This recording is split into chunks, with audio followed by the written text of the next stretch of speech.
میرا مشورہ مانو اور وہاں جاؤ، اس کا مشورہ مانو اور یہاں آؤ، اس کا مشورہ مانو اور ہمیں سب بتاؤ، ہمارا مشورہ مانو اور اسے مت بلاؤ۔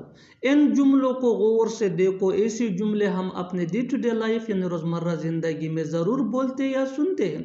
ایسی جملے ہمیں روز بولنے یا سننے کو ملتے ہیں اپنے ڈے ٹو ڈے لائف میں۔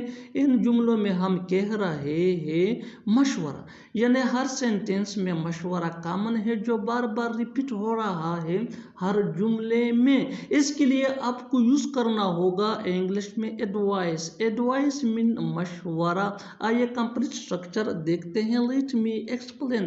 ٹیک plus subject plus advice plus and plus sentence, یہی وہ فارمولا ہے جس کی مدد سے آپ بھی ایسے جملے انگریزی زبان میں سیکھ سکتے ہیں۔ آگے ڈیٹیل سے سمجھاتا ہوں مثالوں سے۔ Here are some examples for better understanding۔ میرا مشورہ مانو اور وہاں جاؤ۔ Take my advice and go there۔ Take my advice and go there۔ اس کا مشورہ مانو اور یہاں آؤ۔ Take his advice and come here۔ Take his advice and come here۔ اس کا مشورہ مانو اور ہمیں سب بتاؤ۔ Take his advice and tell us everything۔ Take his advice and tell us everything۔ ہمارا مشورہ مانو اور اسے مت بلاؤ۔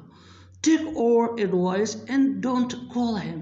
Take our advice and don't call him۔ اور آخر میں یہ سینٹنس آپ کے لیے کامنٹ سیشن میں اس کا جواب ضرور دینا۔ میرا مشورہ مانو اور یہاں سے چلے جاؤ۔ میرا مشورہ مانو اور یہاں سے چلے جاؤ۔ Subscribe to English pace for more advanced English sentence structure. Thanks ماننا۔